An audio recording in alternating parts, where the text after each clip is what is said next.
there be light. Light to shine on the faces of the people we love. Light to give us courage against things which scare us. Light to bring hope to people who are feeling sad. Light to show to us that we are with people who love us. Light to bring warmth to us in the cold days of the year. And to mark this being the third Sunday of Advent, I light 3 of our Advent candles.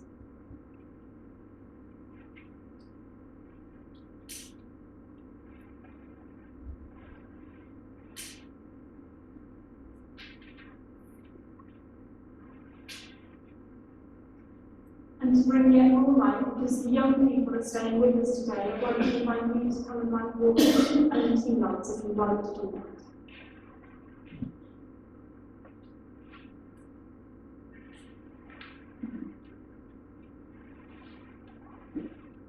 So good morning, and a very warm welcome. Here is how you are welcomed here. All you have to do to receive our welcome, our acceptance, our love, is to want it and be willing to accept it. And all you need to do to offer welcome, love, and acceptance is to want to offer it.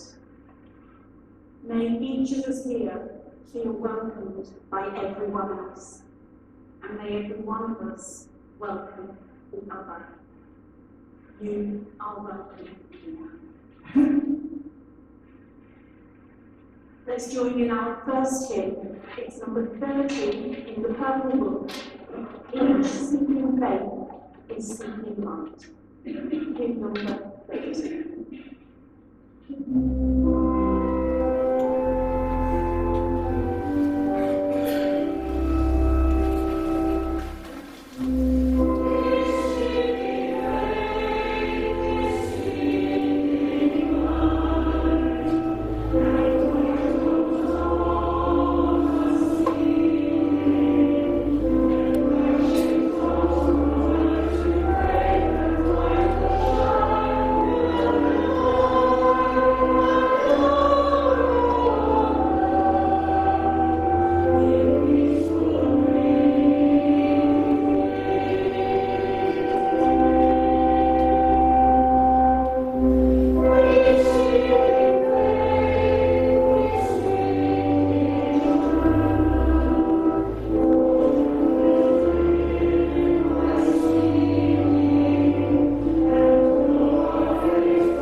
Let us take time now together. Let us take time to be fully, entirely, wholeheartedly here. Let us take time to settle into this place and into this gathering. The place and the gathering made sacred by our being here with sacred intention. And let us call for a blessing. Let us call for a blessing on this place that it may be made sacred, and on this gathering that we may enter it all that we are able, and that we may receive from it all that we need. Let us be together for a brief moment of quiet.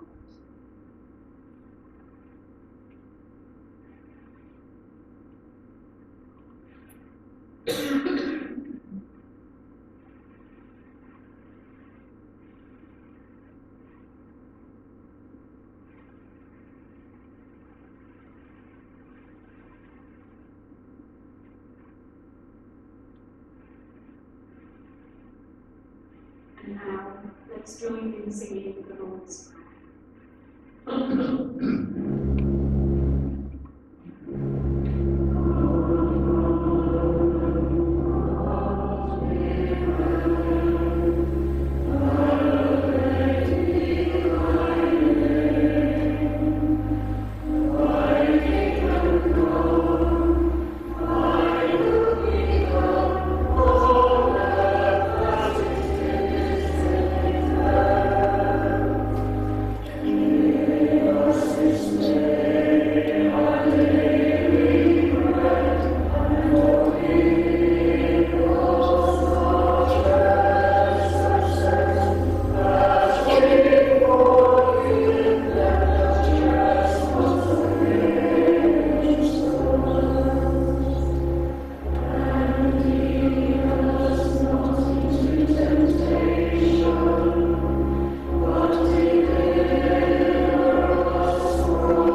Some of you will have noticed that our order service this morning is slightly different for various reasons, but it means that we're going to join in a song again. We're singing hymn number 37 for the fruits of all creation, and we're singing it to the tune better known as All Through the Night, hymn number 37. Oh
pray that our order of service has changed this morning.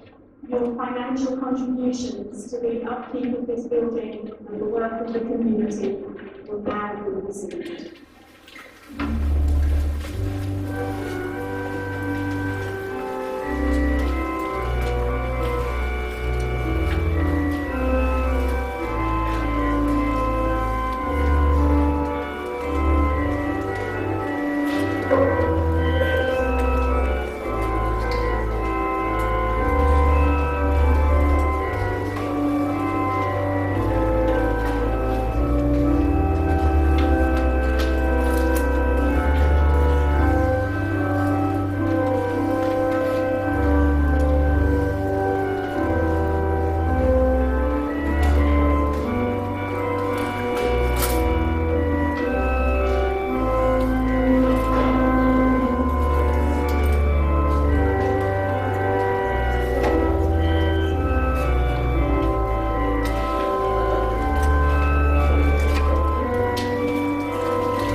To reassure Lorraine and Pete, you're not later than you think. You're doing the collection notices early. Thank you for your gifts. They're what keeps us here doing what we do. I'm going to thank Barry and the choir, even though we're not at the end of the service. It doesn't mean we're done. But thank you for what you've done and what we're going to do. Thank you to Janet for the reading she's going to do, to our florists, stewards, and to coffee makers. And I want to thank everybody for your work over the last 2 weeks when we've had 2 very big services. We can be very proud, not only of the work that we did, but of the welcome that we showed people and the love that we shared. I think if all of us agree it's kind of nice to be back to normal, but I've been very proud to be part of this community over the last couple of weeks. I also want to thank Alan, Barbara, Kira, Jean and June for being Team Christingle yesterday and making the Christingles for us. In news of our community, Molly has gone into Beanie's hospital for some respite care. We don't know how long she's going to be there, but she is being looked after all the time now. I saw her briefly yesterday. She's exhausted and quite fragile, and this is definitely the right thing for Molly.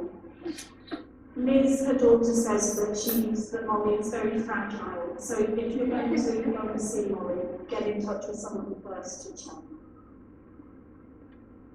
Many of you will also know Ray Ewers, who's been coming to us for a few months. He's had a nasty flu virus and is currently in Rochdale Hospital. He sends his greetings. And I know he sends these, our friends, our love and prayers. We've had a note from Julian McNeil. How lovely to hear from you and receive your Christmas and New Year wishes. It's been a little while since I've been in touch with you. Life has been very busy for us, and we've now moved to Lower Darwin, which is nearer our children, but you and the congregation are often in my thoughts.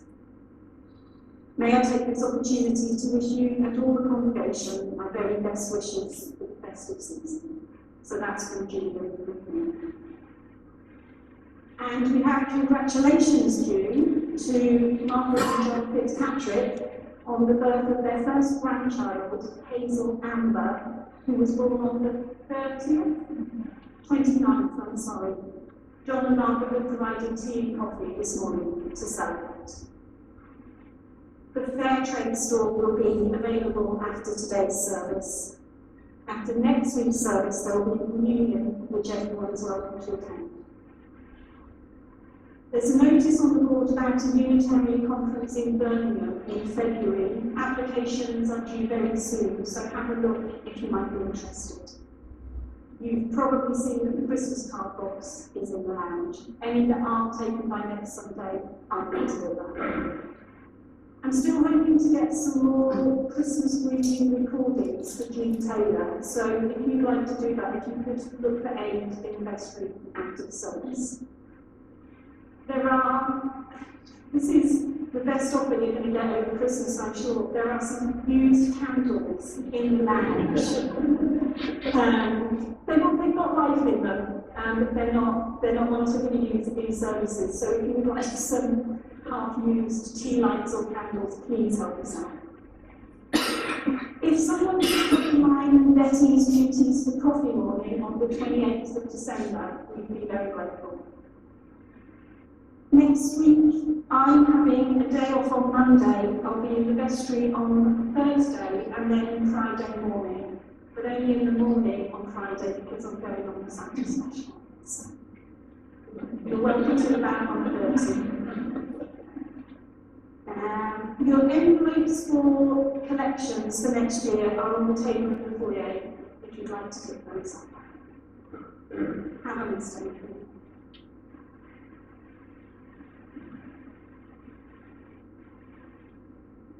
I won't do notices again at the end.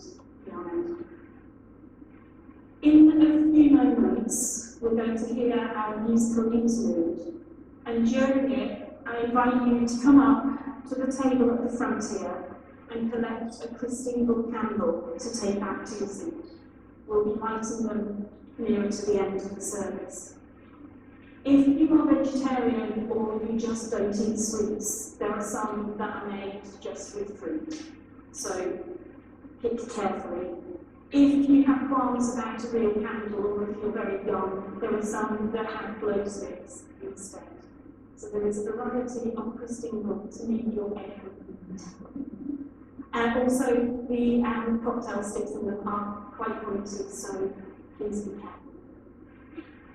So I'd now like to ask Barry to play some music for us while we come up. We're in no rush and collect a Christingle candle. If you can't come up, someone sitting next to you will help.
This reading is taken from the BBC World War II archive and is called My First Orange. It was early summer, 1944. Oranges were a mythical fruit, seen only as pictures in greengrocers' windows, carrying the allure of something unknown, unobtainable, but highly desirable. I could not remember ever having seen a real orange. I was 6 years old and living in Brixton with my mother and sister. My father was with the army in Italy. Parts of the Devon coast were collection points for a vast array of invading craft. At regular intervals, German bombers would sweep in across the water, bomb and machine gun the harbour, then strafe the town as they turned back. One day, 4 of us were walking home from school. As we walked, we heard the sound of a plane and stopped to see if we could see it. I don't recall being afraid, because I didn't know there was anything to be afraid of. Suddenly, the plane was flying low and straight up the hill. With great presence of mind, we all bundled into the hedge. As suddenly as it appeared, the plane disappeared, and the sound of its engines faded. The incident was over, and we children lay in a heap in the hedge, bewildered. As we lay there, a woman ran out from one of the houses nearby, not knowing whether any of us had been injured or killed. She established that we were all intact, then shepherded us into her house, where she gave us each a glass of milk. Then she went to her larder, reappeared, and proceeded to peel an orange. I was fixated. I forgot all about what had just happened and could only look at the magical fruit in her hand.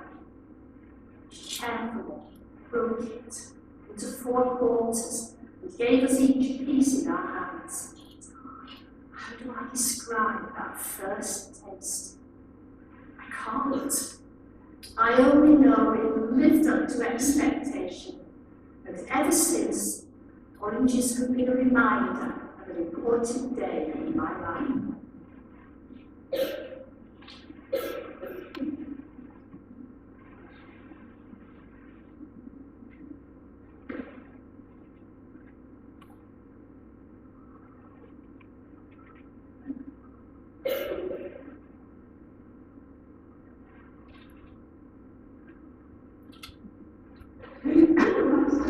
Who here has ever eaten an orange? Who remembers the first time they ate an orange? 1 or 2 people do. Some of us won't remember our first orange because now they're not being used. They're just oranges. We can pop to any supermarket and buy them in really big bags for not that much money and with no real thought. But for some of us here, for some of our older members, the first orange was a longed-for, precious, exotic thing. I think most of us know that during war, you just couldn't get them. The reading we just heard told us about how exciting it was when we did come across one. I'm going to invite you just to have a look at the orange that you're holding or that you've picked up, but to look at it as if you've never seen a real one.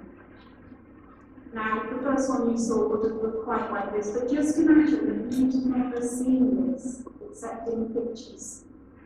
And think of how marvellous it is. Because it is marvellous. Just because we see them all the time doesn't mean they're not marvellous. And these particular oranges, although they are food, and I do encourage you after the service to eat them, they're not here just because they're food. They're here as symbols.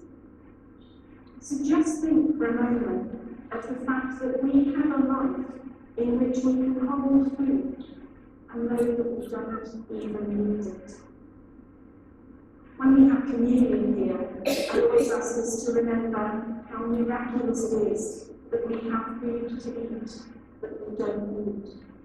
That we are so blessed that we can use food symbolically. We literally almost have food that we can play with. We have food we do not need. So let's just be very grateful for a moment for that fact. You're holding in your hands or looking at in front of you what we would call in Norfolk a ripe little marble. You're holding a little growing ball of hope. We're in the darkest days of the year now. We're getting up in the dark. Some of us are going to work and getting home from work in the dark. And it's just dark. That's why we have all these festivals around now. That's why we have Christmas, the solstice, Hanukkah, Yule. They're all festivals where we bring light into a world in which there doesn't seem to be much. So much of what we do around about now is about light.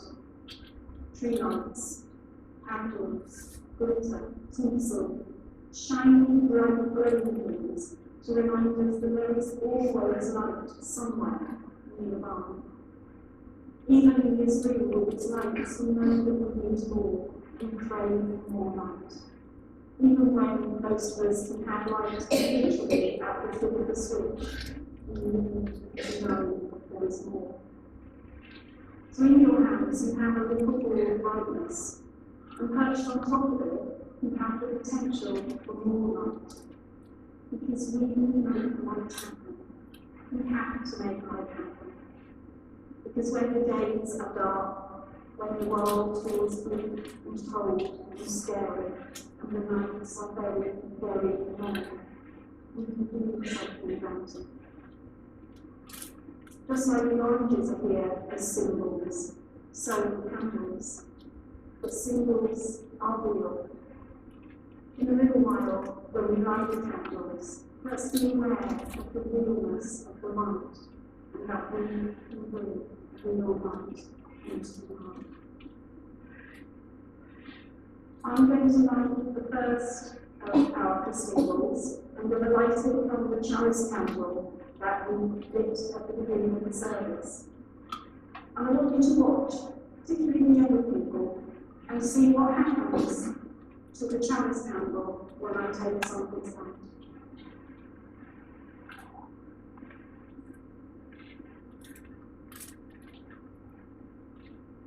What's happened to that? Sorry? It increases. It increases. It flickers a bit brighter. It doesn't go away. Nothing happens to it. As we light more and more candles, all from this one light, that one will not do. You don't take light from someone else. You just share it. And that's its greatest treasure. You can light things up for each other and not do our own lights. These are small symbols that we got here, and they won't burn for that long, but they won't burn quicker or less just because we share them. I'm going to invite Betty and Neville as our stewards this morning to come and light their candles from mine, and then to share the lights at the end of each row. And then we're going to ask them carefully and quietly to pass the lights along. And think is more.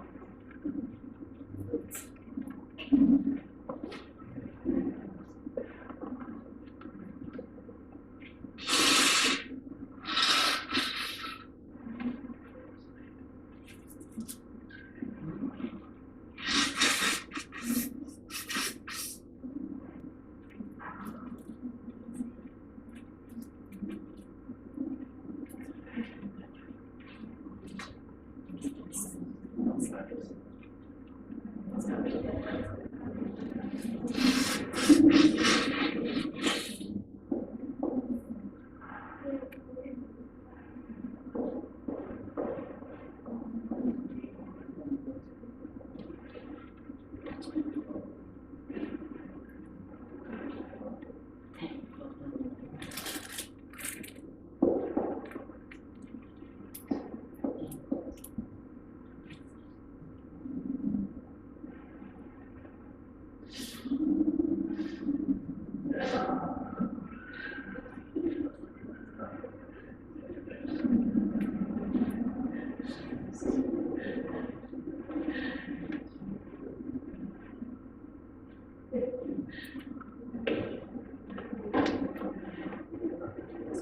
working on the symbolism here. I'm working on the symbolism that sometimes we have to try harder than others to share our light.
Level. And thank you everyone for going along with that. Now we have our Christingles lit, we're going to sing about Christingles. It's dawning on me that it's quite likely that when we sing through, if you blow the candle out, light it again with someone else's. That's how light works. So please join with me in singing the words that are on the separate sheet in the Christingle Service. Sing Christingles.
now, let us pray. Let's settle ourselves into the quiet of this place, which is so special to us. And let's become aware of this community around us, a community which is also special to us. And let us, for a moment, just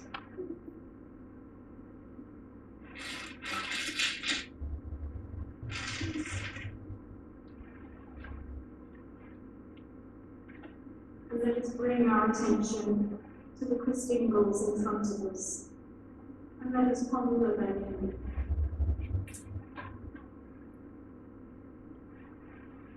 Let us imagine that in the sphere of the orange, we can picture the whole world on which we live, the world on which every person, every animal, and every plant that exists has its life. One entire round world.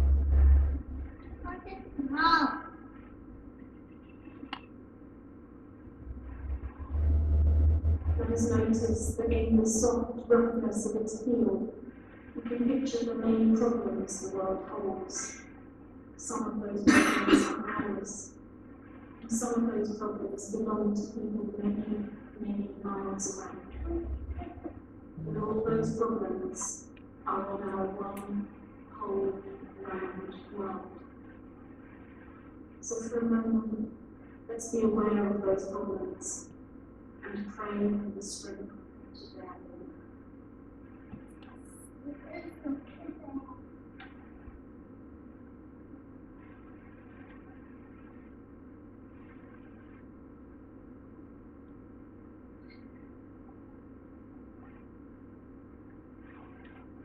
Let us notice that in the bright river around the orange, we can picture the whole round world held together as one.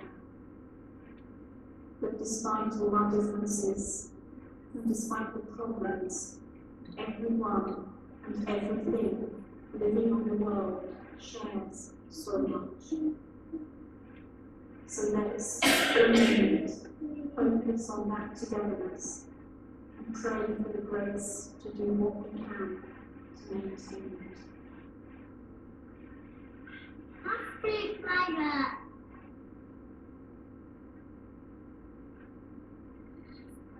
Let us notice that in the sweets we can picture all the good things we have.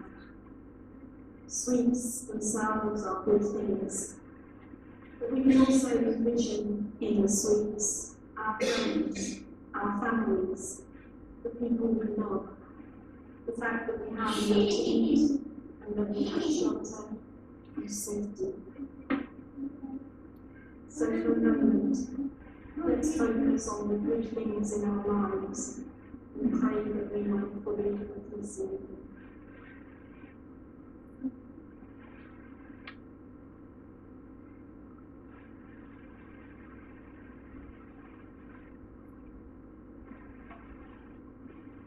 And let us notice, finally, that in the candlelight, we can picture all the good that we can do in our lives.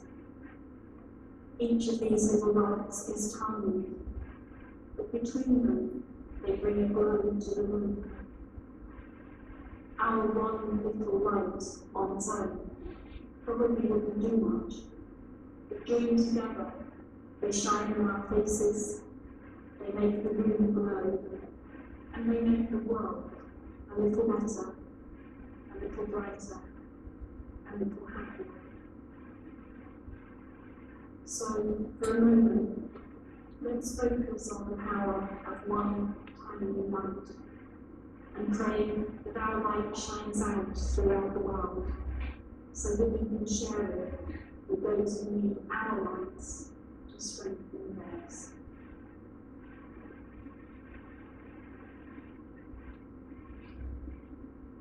And for a moment, let's be together.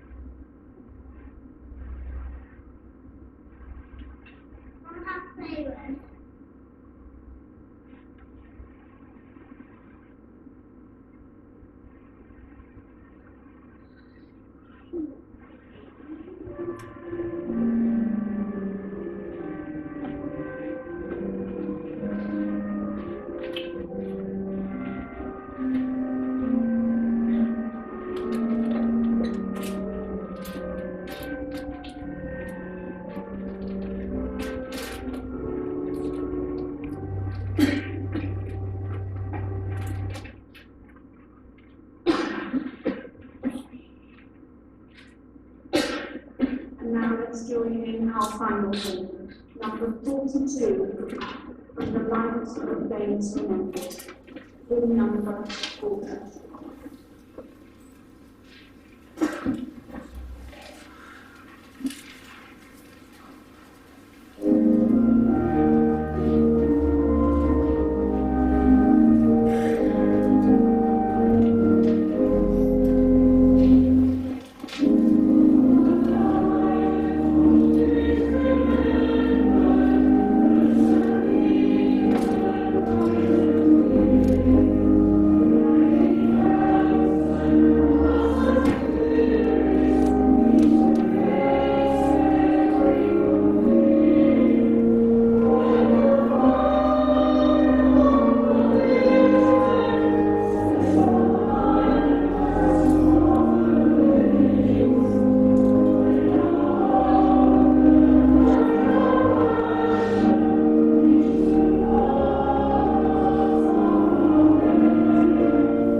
Let us go from the light and love of this place into the light and love of the world.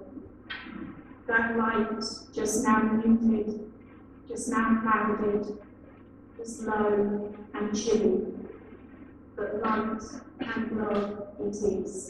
still. And let us be a part of the night. Our time of worship is ended. Let our service begin. Amen.